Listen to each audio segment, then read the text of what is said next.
Conas tá go bh chóirde seo Leabhar-mheas agus is mise ón P.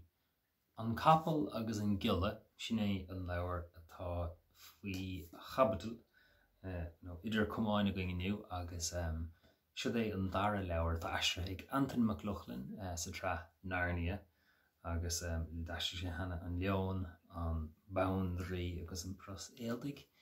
agus déir an gúm chomh leabhar. Seo an dara leabhar de seo cháúil Chronaí Narnia atá aistre ag Antain Lochlainn tá bailachríoch cho patanta snasta céanna chutha ag an cheamsú as chuirse an gan eile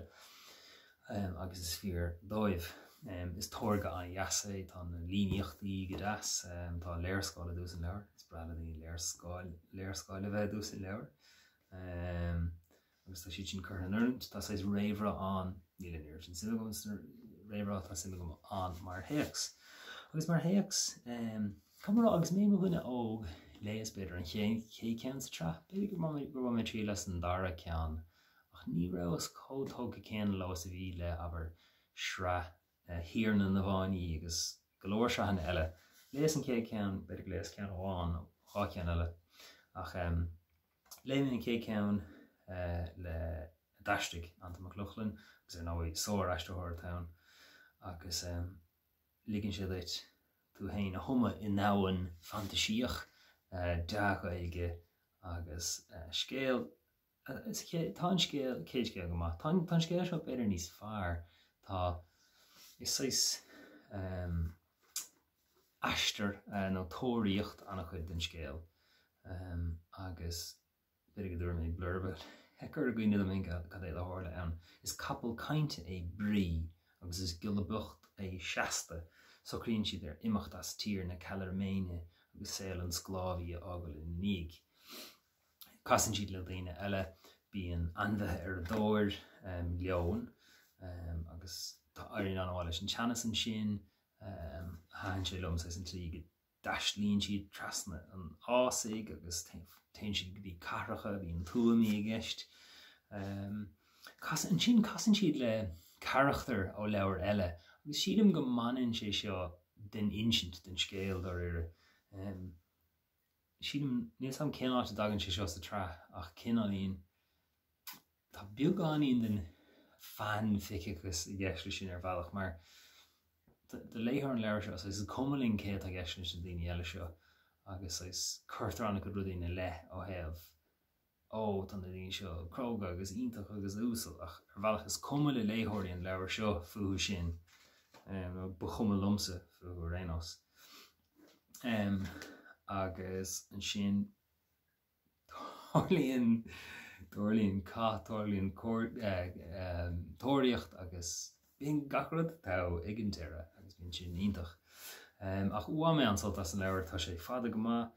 350 lehanach rud a ligean an taisteáin do bhaine ná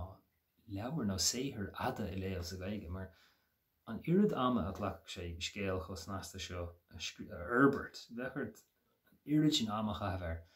is fusa agus tapúla go mór fada leabhar aistriú ach tásúlum gus raigh sé seo Antain Lochlainn le bun séithir eile a scríomh tá sam go mín scríomh stuff do fáistí agus garscéalt agus le héad. Mar leis an aistriúáin tá an teach sa fad anna Lochlainn go deo rud amháin faoin na hanamnacha bí na hanamnacha casta agus ina faointe achran i gáin is stoilm in aistriúáin litirthe go háir rudí fantasíocha agus dá ninfí cinenne bháin seansa go méonn sé rud rá X agus den fin cinenne eilehing rá Y mar sin ní sé umlan chom beidir nach sé umlan chom cinenne dhéanamh gan rá ó cad é bheith déanta go tain mar sin níl an seo plégin rád mar ní marrá go bhfuil réiteach for a bhar aon cean rudí seo ach cuid den na hanamnacha sa leabhar seo seasta SEASTA sin anam an Ghiolla an Ghiolla bhuicht agus an sin brí bí ó raifada an is focail réige í sin níor agam cad é bíorú seo sa bhéirle SHASTA sílim is beidir gur BREE nóir d éige mar sin atá ar an gceann eile ach de bhór gur focail le chaige an tú féinid sin. Bhíon an léir bhegus as rá,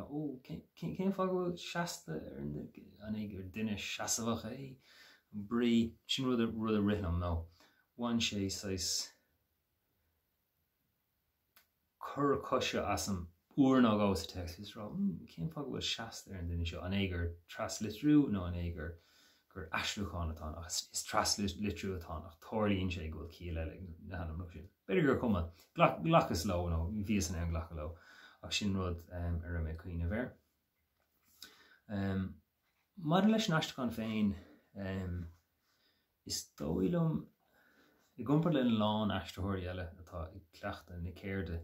tá éiríonn le handa Lochlainn an severas ulmhór dahan sin atá in aistúcháin scéim an gúim aber an nasca le aistúcháin crin agus nach déan haar fór nach nimíon an munteachs le aistríonn gachrad tá sa bunteachs aistríonn go dílis ach thugann a ceart an gaige freisin agus tá sé tarint is dóilm nó éiríonn leis sé a chur láthir tóbar an dahan go deo hebh severas agus legan nach chuáinte rudí dúchas tá lán tógálacha agus nachna cainte agus struchtúr nach bhfuil có commánta sin sa teanga bheo chaimsere idir urbach bhfuil taithí gum féin ar hí hinará bhfuil na elementí sin aníheachar a tuiscint ach tá dúchas agus severas mór idir a ré bhfuil písíní an go bhhéiting sin a déirú bhfuil ach níam seo mé ní siad ach tá an text bracló dáir ach rudí deasa leganach a chainte dúchas agus dul ná dúirtha natanga ach gan an bunteach a chur ó bh rud a rinne an haisiúir sin a dtí pléidir céim an gúim. Dú mé hana an é colm cile ó manacháin a daiste ar loch agus ar gcuine agus an service go dáin sin agus ríist tugtar orm don bhunteachs agus ní I mítar ón scéal gan chúis nó ní mítar ón an sunraí gan chúis rud a háirle. Nuair bhí aistrithirí scéim na chúim I mór réime. Ach bhain mé an sult as an turas, bhain mé an sult as an bhainteasíocht agus aistúcháin snasta glóite agus tá masú go neistrófar teile sa traseo. Slán tam líon chuirde.